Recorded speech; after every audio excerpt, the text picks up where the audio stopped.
Buenas noches amigos, ¿cómo están? Mi nombre es Úrsula Chamochumbi y ustedes están en La Mira. Bienvenidos a esta nueva edición, como siempre, a través del 91.9 de la FM, PBO Radio, la radio con fe y las diferentes redes sociales. Muchas gracias por acompañarnos nuevamente este sábado. Hoy para conversar sobre un tema muy importante, muy actual. Tenemos pues, sabemos, todos los peruanos, está en las noticias, está en las redes, está en todas partes. Tenemos un exministro de Transportes y Comunicaciones prófugo, ¿no? Una persona que fue señalada desde el principio por actos de corrupción. Bueno, desde el principio porque, por supuesto, no tenía ninguna capacidad para el cargo al que le habían asignado a dedo, pero además de eso, una cosa es no estar capacitado, en fin, que eso ya de por sí es un acto de corrupción, pero además este señor ha sido señalado por diferentes colaboradores que están trabajando con la Fiscalía por casos de corrupción, ¿no? Por haber incluso trabajado de cerca con los sobrinos del presidente y con el mismo presidente Castillo. Entonces, obviamente este señor Juan Silva Villegas tenía pues que haber estado en la cárcel hace mucho tiempo, no lo hicieron y de pronto el tipo pues desapareció, ¿no? Y ahora nos deja con el problema y no contentos con haber tenido pues a un personaje como este en una de las carteras más importantes del país. Ahora la continuidad, digamos, los siguientes ministros son igual de malos, esperemos pero no sabemos si tan corruptos como él, ¿no?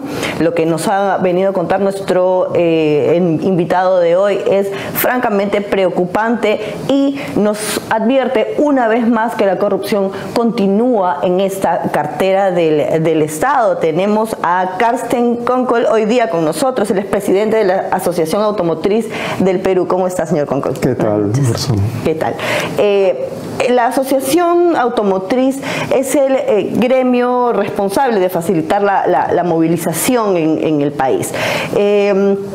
Usted me comentaba que lamentablemente lo que está sucediendo en este ministerio, como en muchos otros, porque estas denuncias se han presentado en varios, pero sobre todo desde la semana pasada lo hemos escuchado en este ministerio, se está despidiendo a personal calificado, ¿no? A personal con experiencia, y se está colocando a personas al azar que nadie conoce, que no tienen los pergaminos necesarios para estar en esos puestos. Efectivamente, el Ministerio de Transporte es un ente bastante técnico, todo el tránsito es muy técnico, maneja un presupuesto de 12.500 millones de soles, o sea, estamos hablando del ministerio que mayor presupuesto tiene, y de él depende todo lo que sale de normatividad de tránsito y de proyección al futuro, y eso es lo que nos mantiene muy preocupados porque Lima es una de las ciudades con mayor contaminación y con mayor congestión, lo cual nos cuesta aproximadamente 30 millones de soles anuales en la pérdida de tiempo, en la contaminación, las muertes por infecciones de la contaminación. Eso todo afecta al país y si no hay una programación a largo plazo, vamos a tener un problema mayor de acá en 2 o 3 años. Hace un par de semanas nosotros conversábamos aquí con uno de nuestros invitados que es arquitecto y hablábamos de las obras viales que se han hecho en Lima recientemente a propósito del óvalo monitor y otras obras de la Municipalidad de Lima, las últimas. Entonces, y del metro, ¿no? Entonces por ahí tenemos un problema en la infraestructura. Pero luego resulta que también tenemos otro problema ya con el equipo que utilizamos para trasladarnos, con los vehículos, con las normas de tránsito. O sea, es un problema que no pasa por un solo lado y que de repente pongamos todo el esfuerzo por ahí, por ejemplo, en la infraestructura, ¿no? No, es un círculo vicioso, todo se alimenta o se deja de alimentar uno del otro, entonces ya estamos, es un problema del que va a ser muy difícil salir. Así es, o sea, es un engranaje y si uno de los piñones no funciona, obviamente el otro tampoco no puede funcionar. Y al sacar todo ese personal técnico, que siempre lo hemos visto, que los cargos de confianza, obviamente, con un cambio de gobierno, cambio de ministro, son cambiados, pero una cosa es hacer cambios en los cargos de confianza y otra cosa es eliminar o sustituir el personal técnico, ¿no? Es como acá en el estudio eliminen a los técnicos acá y los sustituyan por gente que no conozca. Seguramente a la semana la radio ya no va a salir al aire o va a tener problemas. Y eso se traslada en el tráfico mucho peor porque es el futuro, ¿no? Nosotros tenemos que tener una visión, o como gremio tenemos una visión de acá a 20 años, no a corto plazo. Mientras los políticos típicamente tienen una proyección cortoplacista, les interesa hacer obras, inaugurar puentes, ahí es donde está el dinero, y no les interesa mucho de lo que va encima, que son los vehículos. Y por eso tenemos esa situación caótica con un tráfico promedio de 13, 15 kilómetros por hora, y si no hacemos algo ahora, en 2, 3 años vamos a tener un tráfico a una velocidad de peatón. O sea, en Lima, en el centro de Lima, hay estudios que en el 2025 vamos a tener un promedio de 7.5 kilómetros por hora. Esto es caminando, llego más rápido, ¿no? Así es. Y eso obviamente no anima a las personas a renovar su vehículo, a comprar un vehículo más moderno, que es más seguro, contamina menos, y nos mantenemos pues como una ciudad congestionada con alta contaminación. Así es. Y hablando de la contaminación también, el parque automotor en Lima, como usted comenta hace un momento, es tal vez las personas no siempre sienten la necesidad o la emoción de comprar un vehículo nuevo, porque ¿para qué me voy a comprar un carro si voy a estar pues en el tráfico todo el día, ¿no? Entonces, pero esto de no renovar ese parque automotor trae muchas consecuencias que no son solamente pues cómo se ve tu parque automotor, qué tan antiguo es, sino también consecuencias en la parte de la seguridad, por ejemplo, y como decía hace un momento también del cuidado del medio ambiente. Efectivamente, y ahora si se hubiese tenido una planificación 5, 8 años atrás, de repente no tendríamos ese problema del aumento del combustible. O sea, un vehículo antiguo consume 20, 30% más que los vehículos modernos, ¿no? Hoy en día ya hay vehículos híbridos que son eléctricos y a combustión que consumen muchísimo menos que los hace 5 años atrás. Entonces, si no renovamos el parque automotor, vamos a ser un país muy dependiente del combustible. Y así como veo el futuro, los combustibles no van a bajar. Entonces tenemos el GNV, tenemos el GLP acá y no se ha masificado, o sea, siempre hubo intenciones muy tibias de masificar el gas. Tenemos energía propia, pero no llega a las provincias todavía. No se ha masificado, no hay una intención directa del ministerio de promover eso. Como digo, están interesados en lo que son las carreteras, obras, que algunas son muy cuestionables, pero no hay un interés específico por el tránsito. Así es. El tránsito, que es un verdadero problema en todo el país, pero específicamente en las grandes ciudades como Lima, Trujillo, Arequipa, que es realmente ya impacta de frente en la vida, en la calidad de vida de las personas, ¿no? Entonces, por ejemplo, hablabas un momento de las provincias, ¿no? Ciertas cuestiones que no llegan a las provincias, pero hay cosas que ya están funcionando en el mundo y que no llegan ni siquiera al país, ni siquiera a Lima, ¿no? Por ejemplo, las tecnologías de los vehículos híbridos o de los vehículos eléctricos, ¿no? Que tienen, en otros países tienen pues donde cargar, donde dejar su vehículo cargando, ¿no? Mientras lo dejas estacionado y te vas a un centro comercial a comer, a un restaurante, lo que fuera, y los dejas cargando. Aquí simplemente no existe eso, y eso depende también de este ministerio.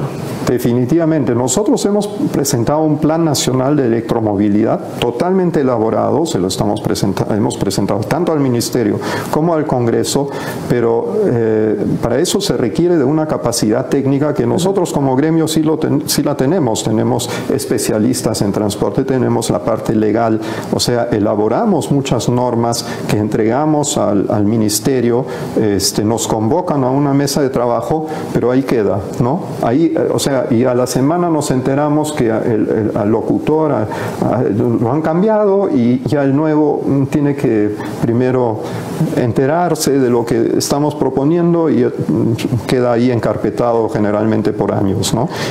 La ATU, por ejemplo, la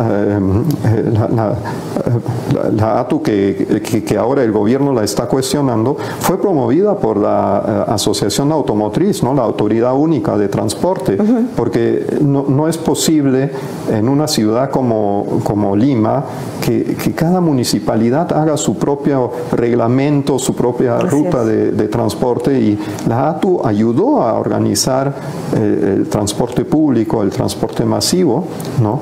Y así igual Lima ya necesita un centro de tránsito, un centro que coordine, que sea autónomo a toda la política de especialista. Lo tiene Chile. Chile no tiene doble cantidad de vehículos, la mitad de población, y no tiene la congestión que tenemos nosotros, ¿no? Entonces ahí falta que reaccione el ministerio y la sociedad también a exigir que se ponga un centro de control de tránsito que monitorea la semaforización. Hoy en día es muy simple poner semáforos inteligentes, garantizar el flujo vehicular, porque la congestión obviamente ocasiona consumo. Cada rompemuelle que ponen incrementa en 30% el consumo de gasolina que tenemos.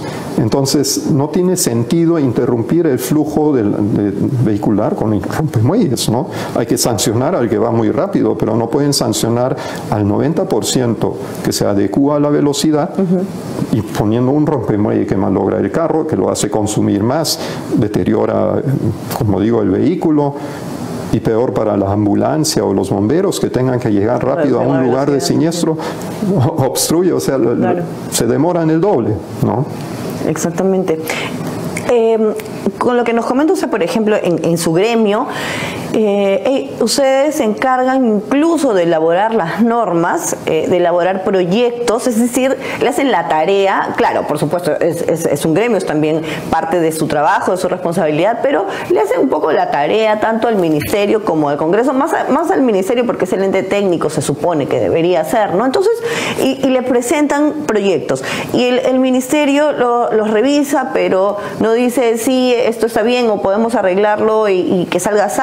No, esto no sirve, no estamos todavía para hacer esto, no lo tenemos mapeado en este gobierno, esto tiene preferencia, nada. O sea, los proyectos se presentan y simplemente se quedan ahí. Se quedan ahí, o sea, el Reglamento Nacional de Vehículos tiene una antigüedad de 20 años y obviamente en esos 20 años ya los vehículos modernos vienen con bolsas de aire, o sea, la seguridad se ha incrementado bastante y lo que exigimos, y hay como una autorregulación, todos nuestros asociados, yo diría el 90% de los vehículos que se importan ya tienen 2 bolsas de aire, el airbag y otros implementos como frenos ABS, que es lo usual en todo vehículo moderno. Sin embargo, cuando no hay regulación, siempre hay unos que se aprovechan, incluso sacan el airbag, que tiene un costo alto, para vender el vehículo a menos precio y lo venden en el extranjero, ¿no? Entonces se vulnera un poco la seguridad. Esa seguridad. Exacto, ¿no? Ahí estamos hablando de eso, de seguridad, que es algo que le interesa directamente a la población, ¿no? Porque el ministerio, claro, puede hablar, digamos, en macro, pero la gente, el que se preocupa por la seguridad es el que está manejando, el que lleva a su familia, el que lleva a sus amigos, ¿no? Entonces, vemos que las decisiones que toma el ministerio impactan directamente en las personas, ¿no? En la seguridad de las personas. Ahora, usted me dice que ustedes como asociación, sus asociados, tienen que seguir ciertas reglas, ¿no? Pero eso no lo está mandando o sea, mientras no haya una ley, una norma que haya que respetar, siempre va a haber quienes burlen porque no es, o sea, ni siquiera es burlar la ley ni la norma, simplemente no existe. Entonces ellos pueden hacer lo que quieran y poner en peligro a la gente.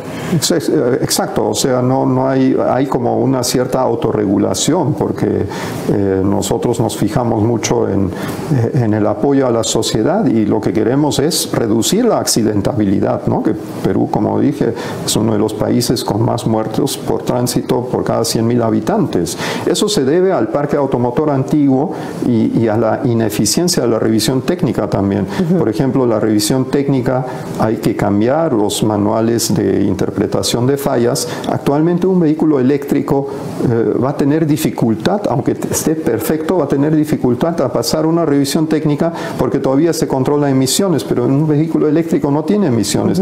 Eso demuestra un poco lo importante que es ir adecuándose a lo que se viene, a la modernización, al cambio, ¿no? Y el ministerio ahí, por esa incapacidad técnica, no lo hace, ¿no? Pues no le da interés y por eso estamos en la situación que estamos, ¿no? Hay que, como para las personas que nos están viendo, que ya hemos venido conversando de diferentes ministerios, pero a veces como ciudadanos no nos damos cuenta de lo importante que es estar vigilantes ante lo que sucede por ejemplo, en los ministerios, ¿no? Porque uno dice, bueno, que cambien el ministro, pues igual trabajará, bueno, pues, y que cambien a los, ya, pues siempre se quejan porque sacan a uno, porque sacan a otro, a ellos siempre los cambian, ¿no? Pero no nos damos cuenta y no nos damos, en realidad no vemos la dimensión de cómo afectan esas decisiones a las personas en su día a día, en su calidad de vida, en su seguridad, como comentábamos hace un momento, y sobre todo que tenemos pues a estas personas, no es solamente que ya se les está pagando un sueldo por gusto, no, porque esas personas están retrasando muchas veces el avance, retrasando la modernidad, retrasando, y esto en el mejor de los casos, no por retrasar, digo, cuando no se trata de corrupción, o sea, todas esas personas que están entrando y sacando a quienes realmente merecen estar ahí porque tienen la experiencia, porque tienen los títulos, porque saben lo que están haciendo y que están trabajando en favor del país, son reemplazados por estas personas que no saben absolutamente nada, que se sientan ahí a calentar el asiento y bueno, ya pues no, entonces eso impacta directamente en nosotros como ciudadanos y ustedes lo ven todos los días. Definitivamente, o sea, el técnico de carrera que tiene años en el ministerio, obviamente va a impedir o lo va a asesorar al ministro que decida, por ejemplo, eliminar los brevetes. ¿Para qué el brevete si tenemos un problema de... No tenemos los plásticos. No tenemos el plástico y quizás a un ministro se le ocurra, bueno, eliminemos los brevetes. ¿Para qué? Si todos saben manejar de cierta forma, entonces no necesitamos brevetes, ¿no? Y un personal de carrera obviamente le va a explicar las consecuencias que podría tener eso, ¿no? Mientras alguien novato, obviamente recién contratado, quizás amigo del ministro, se va a quedar callado, va a decir buena idea, va a haber obviamente un sector de la población que va a aplaudir eso, que ya no hay que renovar el brevete, ya no se requiere, pero ahí vamos a incrementar el caos en el que ya estamos viviendo, ¿no? ¿Cuántos años nos retrasan estos cambios? Porque uno puede decir, bueno, ya es un gobierno, tenemos que soportarlo, ¿no?